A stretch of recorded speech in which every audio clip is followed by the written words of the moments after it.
السلام عليكم ورحمة الله وبركاته.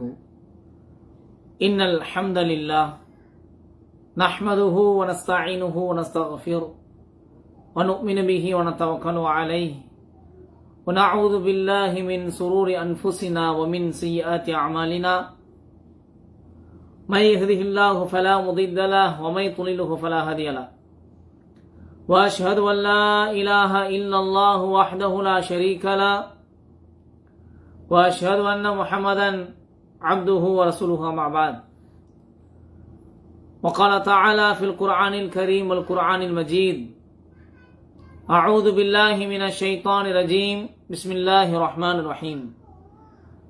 يا أيها الناس اتقوا ربكم الذي خلقكم من نفس واحدة وخلق منها زوجها وبث منهما رجالا كثيرا ونساء واتقوا الله الذي تساءلون به والأرحام إن الله كان عليكم رقيبا.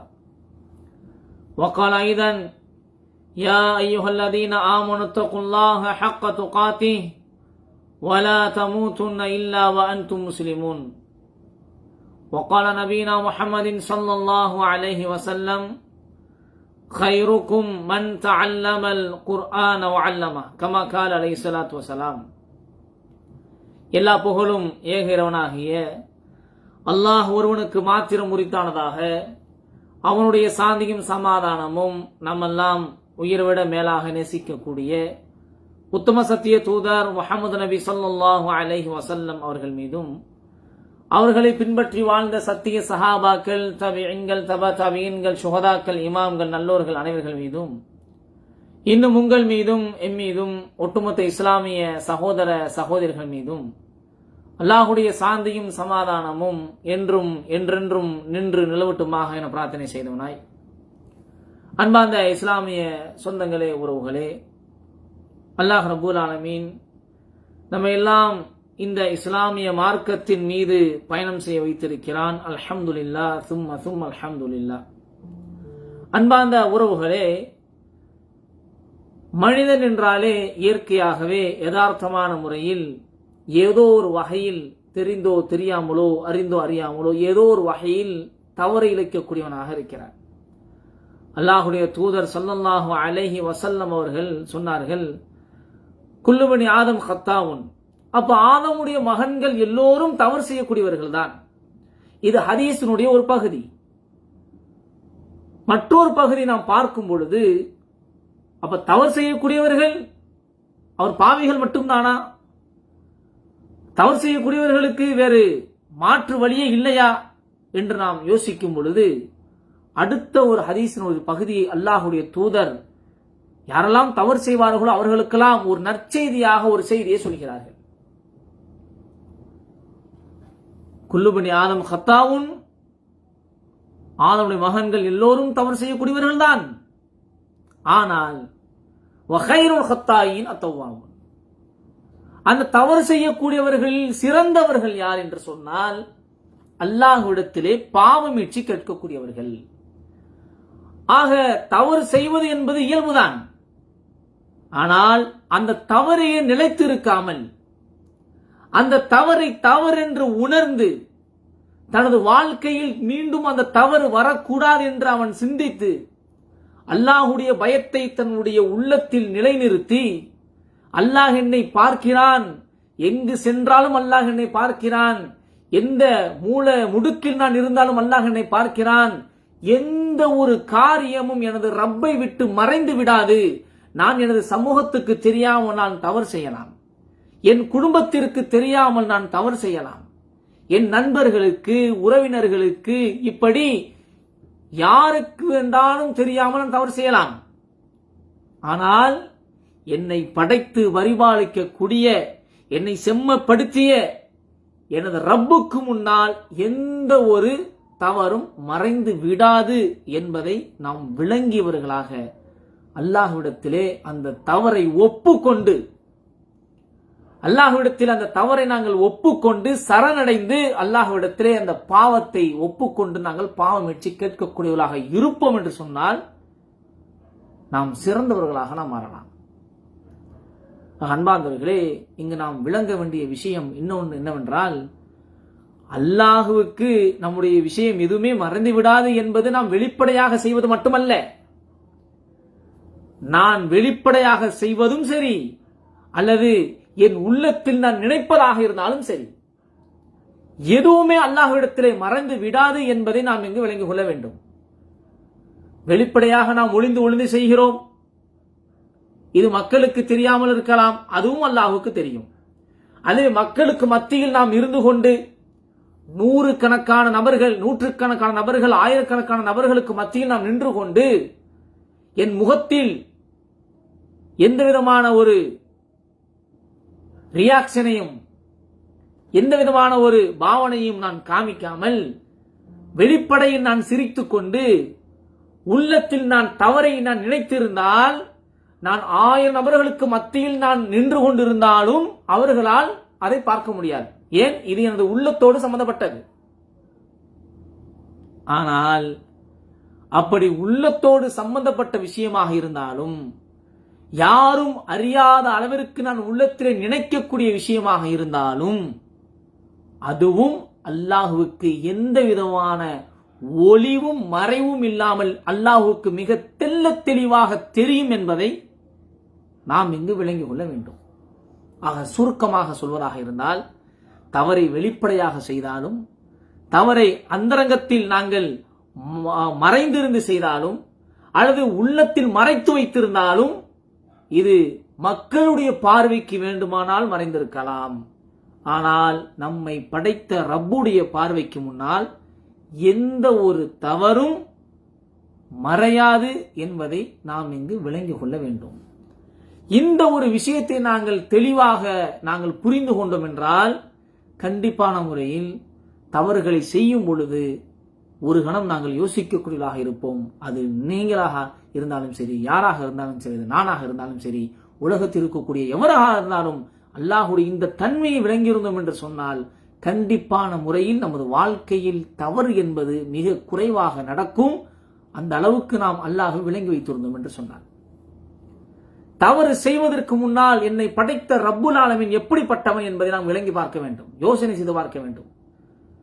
10 பேர் பார்ப்பதற்கு முன்னால தவறு செய்வதற்கு யோசிக்கக்கூடிய நான், 100 பேர் பார்ப்பதற்கு முன்னால தவறு செய்வதற்கு சிந்திக்கக்கூடிய நான், என்னுடைய கௌரவம் என்ன ஆவது, என்னுடைய மதிப்பு மரியாதை என்ன ஆகுவது என்று நான் சிந்திக்கக்கூடிய நாம், ஒரு மனிதன் படைத்து வைத்திருக்கக்கூடிய மனிதனுடைய கண்டுபிடிப்பாக இருக்கக்கூடிய அந்த சிசிடிவி கேமரா என்று சொல்லக்கூடிய அந்த கேமராவுக்கு, ஒரு கருவிக்கு பயப்படக்கூடிய நான்,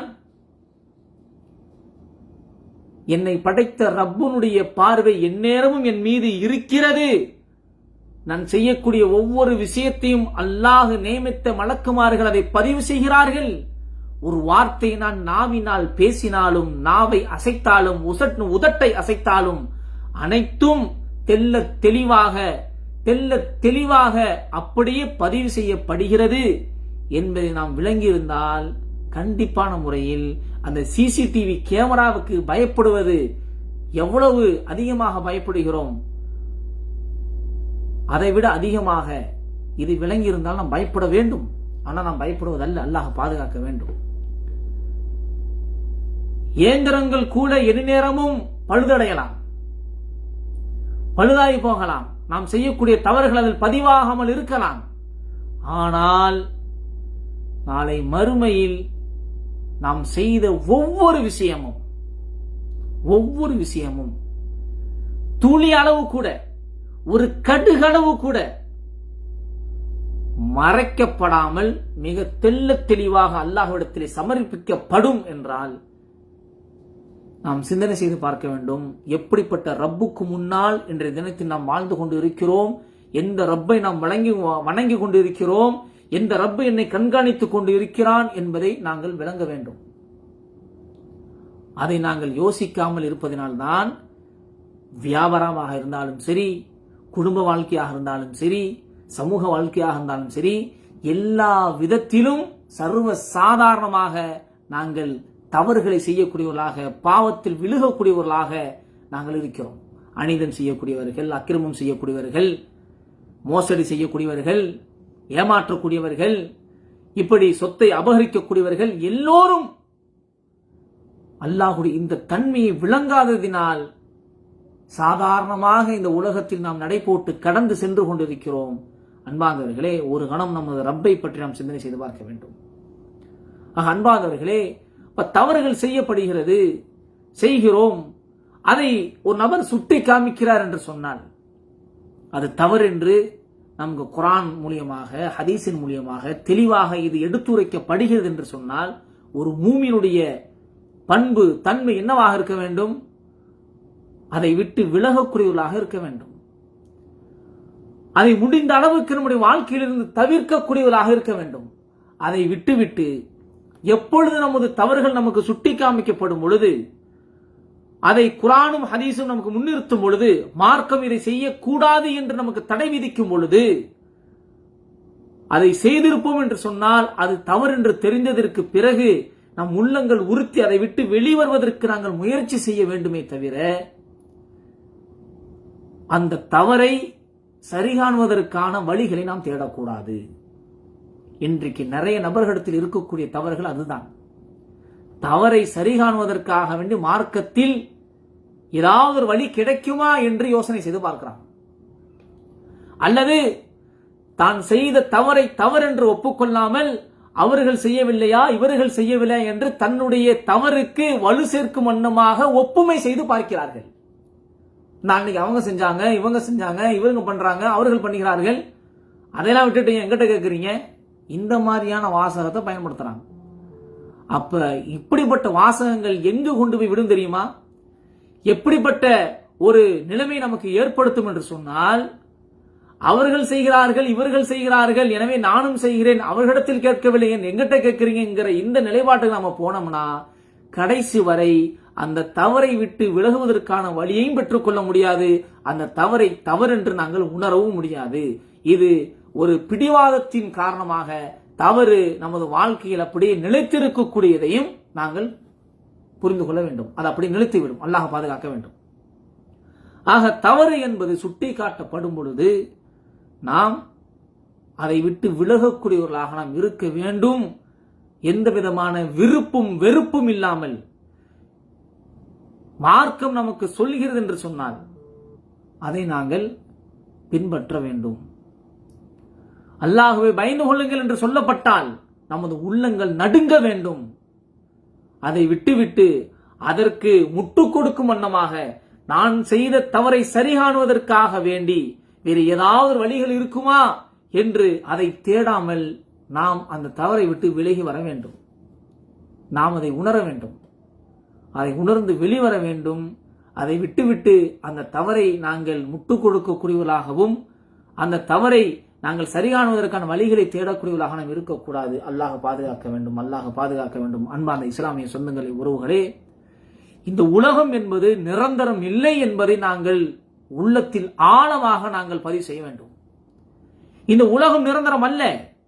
உலகத்தில் எவ்வளவுதான் ஆட்டங்கள் போட்டாலும், உலகத்தில் எவ்வளவுதான் ஆட்டங்களை போட்டு நாம் செய்யக்கூடிய தவறுகளை யாரும் கேட்பதற்கு இல்லை என்ற அளவிற்கு அதிகாரத்தினுடைய உச்சத்தில் அமர்ந்திருந்தாலும் இந்த உலகம் ஒரு நாள் முடிவு பெறும். முடிவு பெற்றதற்கு பிறகு நாளை மறுமையில் எனக்கு ரப் என்று ஒருத்தன் இருக்கிறான். அவன் ஒட்டுமொத்த உலகத்தையும் ஆட்சி செய்யக்கூடியவன். அவனுக்கு முன்னால் எந்த தவறு மறையாது. உலகத்தில் வேண்டுமானால் நான் செய்யக்கூடிய தவறுகளை கேட்பதற்கு யாரும் இல்லாமல் இருக்கலாம். என் அதிகாரத்தின் மூலியமாக நான் அதை மூடி மறைக்கலாம். ஆனால் நாளை மறுமையில் அல்லாஹுக்கு முன்னால் நான் எதுவும் செய்ய முடியாது. அவன் மிகப்பெரிய ஒரு ஆட்சியாளன், அதிகாரத்தினுடைய உச்சியில் இருக்கக்கூடியவன். அவனுக்கு மேல் எந்த ஒரு அதிகாரமும் கிடையாது. அல்லாஹுக்கு மட்டும்தான் அனைத்து அதிகாரமும் என்று நாம் விளங்கி கொள்ள வேண்டும். உலகத்தில் நம்மை கேட்பதற்கு யார் இருக்கிறார்கள்? என்ன வேண்டுமானாலும் செய்யலாம், எதை வேண்டுமானாலும் பண்ணலாம். யாரும் நம்மை கேட்க முடியாது. தவறென்று தெரிந்தாலும் அனைவர்களும் வாய்மூடி செல்வார்கள் என்று நமது அதிகாரத்தை பயன்படுத்தி நாம் இருந்தோம் என்றால் அறிந்து கொள்வோம், இந்த உலகம் நிரந்தரம் அல்ல.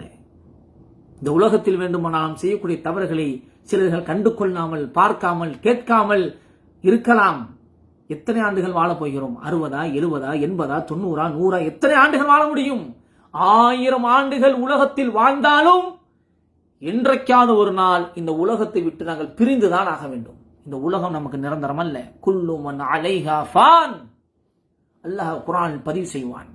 இந்த உலக பந்தின் மீது இருக்கக்கூடிய எல்லாம் அழியக்கூடியதுதான். எதுவும் நிரந்தரம் அல்ல. எதுவும் நிரந்தரம் அல்ல. உலக பந்தின் எதுவெல்லாம் இருக்குமோ, புற்கள், செடிகள், சின்ன சின்ன பூச்சிகள், மனித இனங்கள், ஜின் இனங்கள் என்று எதுவெல்லாம் இருக்குமோ எல்லாம் குல்லு மன் அலைஹா ஃபான். கட்டிடங்கள், சொத்துகள், சுகங்கள், மரங்கள், மட்டைகள் எல்லாம் அழியக்கூடியதுதான். எதுவும் நிரந்தரமாக இருக்க போவதல்ல. அல்லாஹ் மட்டுமே நிரந்தரமானவன். அல்லாஹ் மட்டுமே நிரந்தரமானவன். இந்த உலகமும் தூள் தூளாக தகர்க்கப்படும். உலகத்தின் மேல் இருக்கக்கூடிய பொருட்கள் மட்டுமல்ல, உலகத்தில் மேல் இருக்கக்கூடிய மாட மளிகைகள், பில்டிங்கள், இருக்கக்கூடிய சொத்துகள், சுகங்கள், கட்டிடங்கள் மட்டுமல்ல, மனிதர்கள் போன்ற ஜின்கள் போன்ற இந்த இனங்கள் மட்டுமல்ல, இந்த பூமியே அழியக்கூடியதுதான் என்பதை உள்ளத்தில் ஆழமாக நாங்கள் பதிவு செய்ய வேண்டும். இதா துக்கத்தில் அர்து தக்கன் தக்கா. அல்லாஹ் குர்ஆனில் பதிவு செய்வான். இந்த உலகம் தூள் தூளாக தகர்க்கப்படும் பொழுது, இந்த உலகம் தூள் தூளாக தகர்க்கப்படும் பொழுது என்று அல்லாஹ் பதிவு செய்வான். ஆக இந்த உலகம் நிரந்தரம் அல்ல. இந்த உலகத்தில் இருக்கக்கூடிய பொருட்களும் நிரந்தரம் அல்ல. இந்த உலகத்தில் வாழக்கூடிய நாங்களும் நிரந்தரம் அல்ல. என்றைக்காவது ஒரு நாள் இந்த உலகத்தை விட்டு பிரிந்துதான் ஆக வேண்டும். இதை ஆழமாக நாங்கள் உள்ளத்தில் பதித்து வைக்க வேண்டும். உலகத்தில் தவறு செய்யக்கூடியவர்கள், அநியாயத்தை கட்டவிழ்த்து விடக்கூடியவர்கள், அக்கிரமம் செய்யக்கூடியவர்கள், மோசடி செய்யக்கூடியவர்கள் யாராக இருந்தாலும் ஒரு கணம் நாம் கண்மூடி சிந்தித்து பார்ப்போம். இந்த உலகம் நிரந்தரம் அல்ல. இந்த வாழ்க்கை ஒரு நாள் நம்மை விட்டு பிரிந்துவிடும். கண்டிப்பான முறையில் சத்தியத்திற்கு எதிராக நாங்கள் இருக்கிறோம் என்று சொன்னால், அசத்தியம் நமக்கு தெளிவாக எடுத்து காட்டப்படுகிறது. இது பாவம், இது அனாச்சாரம், இது அசிங்கம் என்று எடுத்து சொல்லப்பட்டாலும் வீம்புக்காக வேண்டி, வரட்டு கௌரவத்திற்காக வேண்டி நான் அப்படித்தான் இருப்பேன் என்று நாங்கள் முடிவோடு இருந்தால், கண்டிப்பாக எனக்கு என்று ஒரு முடிவு இருக்கிறது. அந்த முடிவுக்கு பிறகு ஒரு வாழ்வு இருக்கிறது. அந்த வாழ்வு நாம் எப்படி அடைய போகிறோம், அந்த முடிவுக்கு பிறகு கேட்கப்படக்கூடிய கேள்விகளுக்கு என்ன பதில் வைத்திருக்கிறோம் என்பதை நாங்கள் சிந்தனை செய்து பார்க்க வேண்டும். இந்த உலகம் ஏதோ ஒரு ஆண்டுகளில் நமக்கு முடிவடையும். ஆனால் முடிவே இல்லாத நிரந்தரமான வாழ்க்கை, ஹாலிதீன ஃபீஹா, மரணமே இல்லாத வாழ்க்கையின் பக்கம் நாங்கள் செல்ல இருக்கிறோம். அது என்றைக்கு வேண்டுமானாலும் நாம் செல்லலாம். மரணம் நமக்கு எப்போது வேண்டுமானாலும் வரலாம். அது எந்த விதத்திலும் நாம் முடிவு செய்ய முடியாது. எப்போது வேண்டுமானாலும் மரணம் வரலாம். இன்றைய காலகட்டத்தில் திடீர் மரணங்கள், அல்லாஹ்வுடைய தூதர் சொன்னார்கள், திடீர் மரணங்கள் மறுமையுடைய அடையாளம் என்பதாக. திடீர் திடீர் என்று மரணங்கள். இரவு தூங்கும் பொழுது நன்றாக பேசி சிரித்து அவர் உறங்குகிறார். காலையில் ஜனாசாவாக அவர் பார்க்கப்படுகிறார்.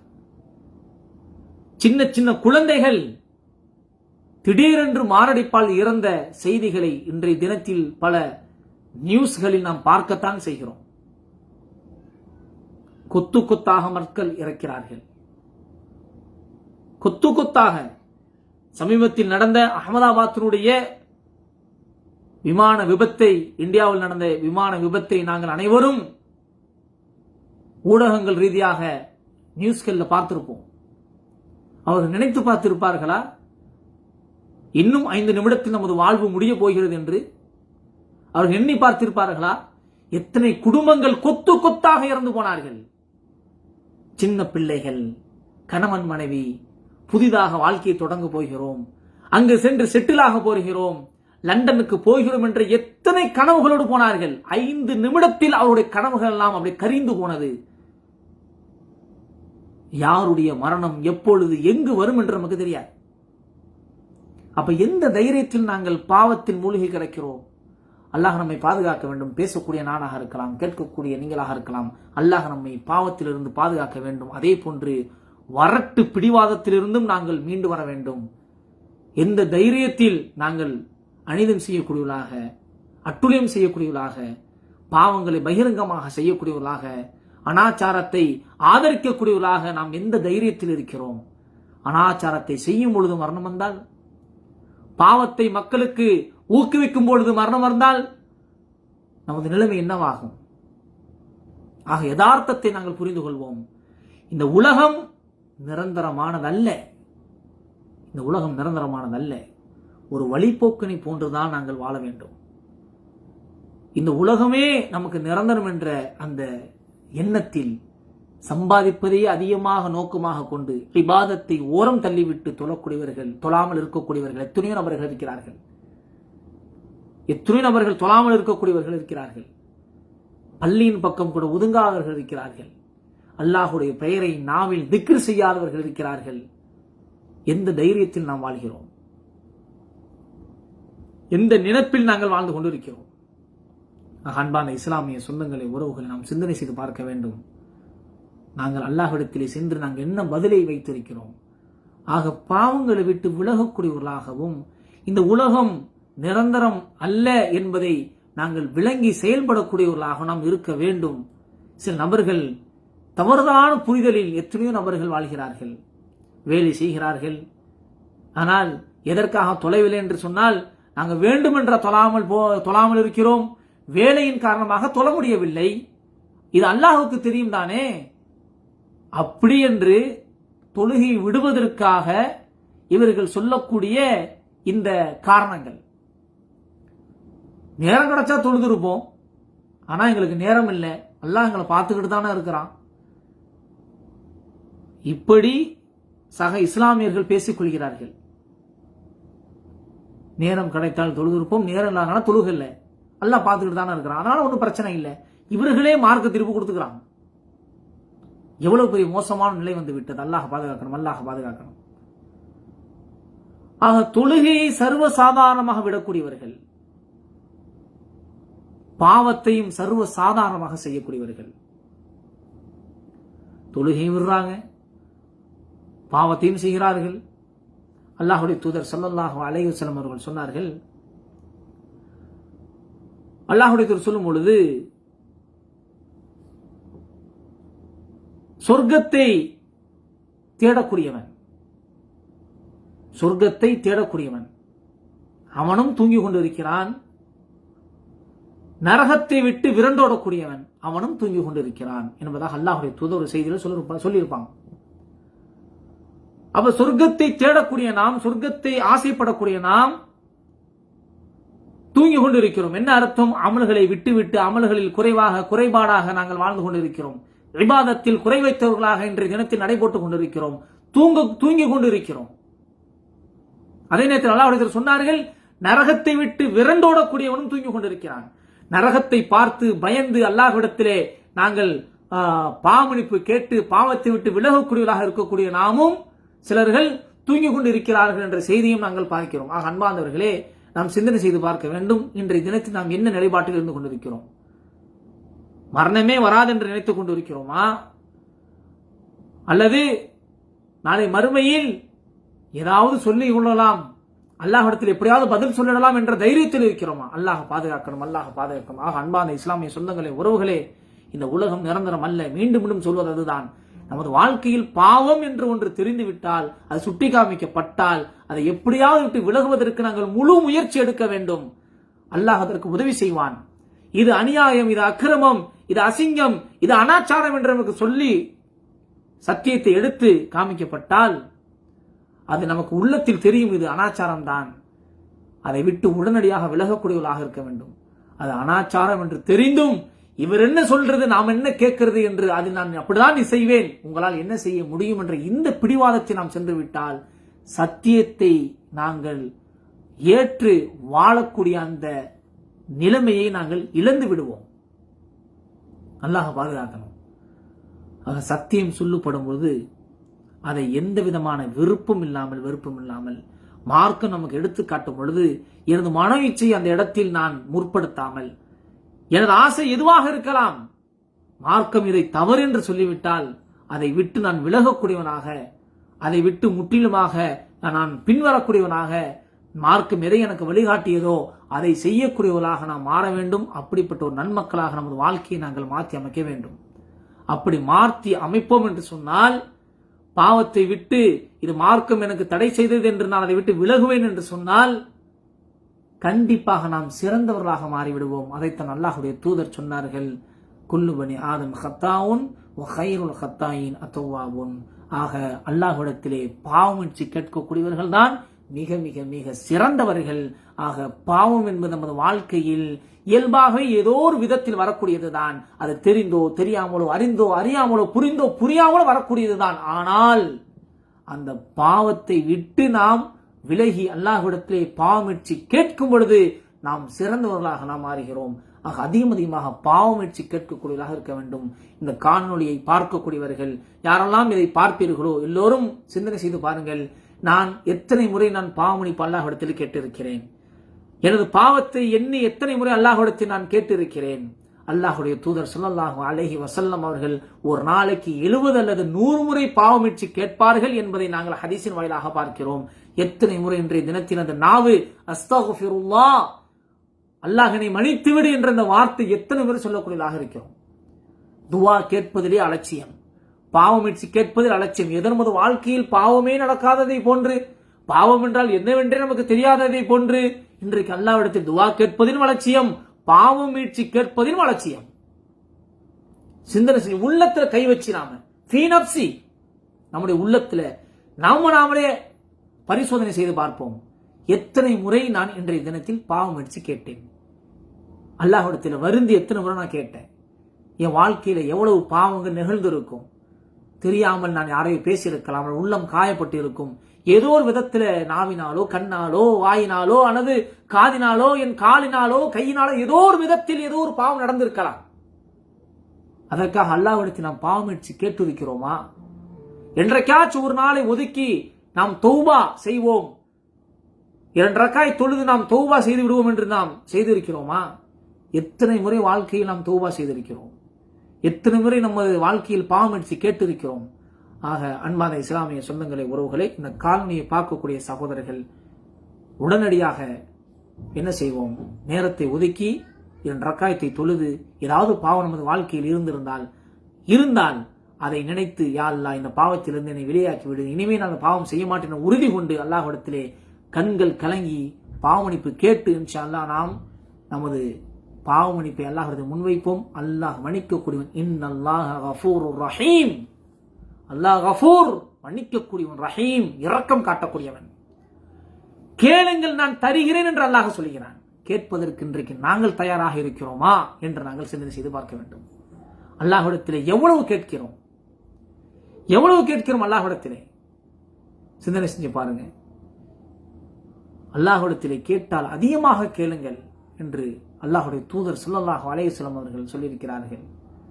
அல்லாஹ்விடத்தில் கேட்டால் அதிகமாக கேளுங்கள், எவ்வளவு கேட்க முடியுமோ கேளுங்கள். அல்லாஹ்வுடைய கஸானாவில் இருந்து எந்த ஒன்றும் குறையாது. எவ்வளவு கேட்டாலும் ஒரு துளி அளவு கூட அல்லாஹ்வுடைய கஸானா இருந்து குறை போவதல்ல. ஆனால் கேட்பதற்கு இன்னைக்கு நமக்கு நான் வர மாட்டேங்குது. மனிதரிடத்தில் நாங்கள் கேட்கிறோம், தேவைகளை கேட்கிறோம். எனது ரப்பிடத்தில் நாங்கள் அழுது கேட்கிறோமா, கண்ணீர் வடிக்கிறோமா? அதை நாங்கள் இன்றைக்கு அசிங்கமாக அழுது கேட்கிறதா, பக்கத்தில் இருக்க என்ன நினைப்பாங்க, இப்படி நினைக்கிறோம். யாரிடத்தில் அழ போகிறோம்? அல்லாஹ்விடத்தில் அழ போகிறோம். என்னை படைத்த ரப்பிடத்தில் அழ போகிறோம். ஆக அல்லாஹ்விடத்தில் அழுகுவோம், மன்றாடுவோம், பாவமன்னிப்பு கேட்போம்.